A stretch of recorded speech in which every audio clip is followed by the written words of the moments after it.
ভবানী ভবনে সিআইডির তলবে অভিষেকের হাজিরা, ডিজে বাজানোর মন্তব্যের জেরে তলব করা হলো অভিষেক বন্দ্যোপাধ্যায়কে। রবিবার দিনই স্বাক্ষর জালিয়াতি কাণ্ডের তদন্তে হাজিরা দিয়েছিলেন অভিষেক বন্দ্যোপাধ্যায়। সোমবার নিয়োগ দুর্নীতি মামলায় হাজিরা দেন। শুক্রবার পটুয়াপাড়ার বাড়িতে গিয়ে নোটিশ দিয়ে এসেছিল সিআইডি। অভিষেক বন্দ্যোপাধ্যায়ের বিরুদ্ধে সল্টলেকের সাইবার থানায় অভিযোগ দায়ের করা হয়েছিল।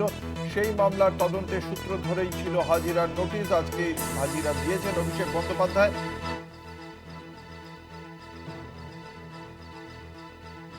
আপনাদের জানিয়ে রাখি, অভিষেক বন্দ্যোপাধ্যায় এই মুহূর্তে ভবানী ভবনে।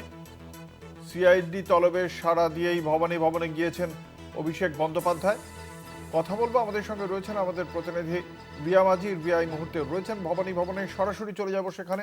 আর রিয়া, জানতে চাইবো, আজকেও বেশ কিছুক্ষণ ধরে চলছে অভিষেক বন্দ্যোপাধ্যায়ের জিজ্ঞাসাবাদ পর্ব। আজকে ঠিক সুনির্দিষ্টভাবে অভিষেক বন্দ্যোপাধ্যায়কে জিজ্ঞাসাবাদের ক্ষেত্রে কোন কোন প্রশ্নমালায় এগোচ্ছেন তদন্তকারী আধিকারিকরা, কি জানা যাচ্ছে?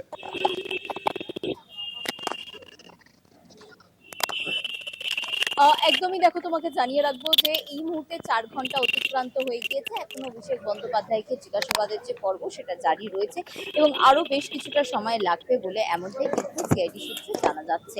মূলত আজকে তাকে ডিজে মামলাতে জিজ্ঞাসাবাদ করা হচ্ছে, কারণ আমরা দেখেছিলাম যে ভোটের প্রচারে গিয়ে অভিষেক বন্দ্যোপাধ্যায় একটি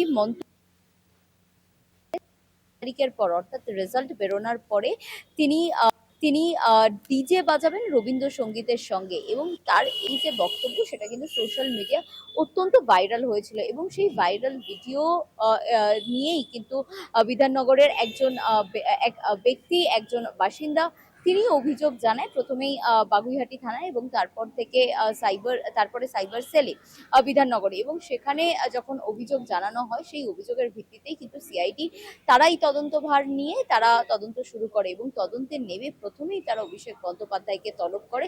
এবং আজকে অভিষেক বন্দ্যোপাধ্যায়কে প্রথম তলব করেছে সেই মামলাতে, এবং সেই মামলায় অভিষেক বন্দ্যোপাধ্যায় আজকে হাজিরাও দিয়েছেন। তার যে সময়সীমা ছিল দুপুর 12টা, সেই 12টার মধ্যেই যেটা দেখা যায় যে প্রায় 11:55 নাগাদ অভিষেক বন্দ্যোপাধ্যায় তিনি এসে হাজিরা দেন।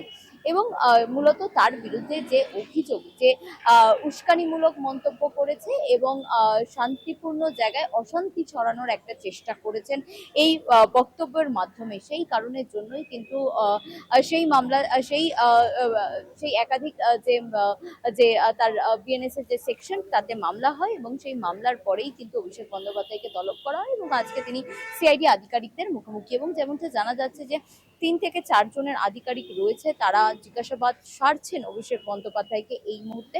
এবং সেখানে অভিষেক বন্দ্যোপাধ্যায় এই মন্তব্য কেন করেছিলেন এবং তিনি কেন কি ভেবে এই মন্তব্য করেছিলেন, তার মন্তব্যের পিছনে কোনো উস্কানিমূলক কোনো বিষয় ছিল কিনা, তিনি কি মেন্টালিটি নিয়ে এই ধরনের মন্তব্য করেছেন, এই একাধিক বিষয়ের সম্মুখীন হয়েছেন কিন্তু এই মুহূর্তে অভিষেক বন্দ্যোপাধ্যায়। এবং অভিষেক বন্দ্যোপাধ্যায় তিনি এর আগেও বলেছেন যে যেই মন্তব্য তিনি করেছেন, যে ডিজে বাজানোর মন্তব্য, এতে কোনো রকম খারাপ কিছু নেই এবং তিনি অন্য কোনো সেন্সে বলেননি। এবং যদি তার বিরুদ্ধে এই ধরনের মামলা হয়ে থাকে, তাহলে অনেক বিজেপি নেতাই কিন্তু এই ধরনের মন্তব্য করেছেন, তাহলে তাদের বিরুদ্ধে কেন মামলা হচ্ছে না, তিনি এই প্রশ্ন ছুড়েছিলেন। এবং তিনি আরও একটি বিষয় বলেছিলেন, যে তিনি এই বিষয়টা বলেছিল যখন ইলেকশন কমিশনারের আন্ডারটেকিংয়ে ছিল, তাহলে তখন ইলেকশন কমিশন কেন তার বিরুদ্ধে কোনো রকম মামলা করেনি, এতদিন পরে কেন সিআইডি তার বিরুদ্ধে মামলা করছে বা রাজ্য পুলিশ তার বিরুদ্ধে কেন মামলা করছে, এই বিষয়টা কিন্তু অভিষেক বন্দ্যোপাধ্যায় বলেছিলেন। তিনি এই বিষয় নিয়ে সরব হয়েছিলেন। এবং কিন্তু আজকে যেটা দেখা গেল যে অভিষেক বন্দ্যোপাধ্যায় একদম সময়ের আগেই হাজিরা দিলেন এবং এই মুহূর্তে 4 ঘন্টা অতিক্রান্ত হয়ে গিয়েছে। এখনো অবধি কিন্তু অভিষেক বন্দ্যোপাধ্যায় তিনি জিজ্ঞাসাবাদের মুখোমুখি রয়েছেন সিআইডি আধিকারিকদের সঙ্গে। এবং এই যে সময়সীমা এখনো অবধি রয়েছে, তার থেকে আরো বেশ কিছুটা সময় লাগবে তাকে এই জিজ্ঞাসাবাদ পর্ব শেষ করতে বলে এমনটাই জানা যাচ্ছে।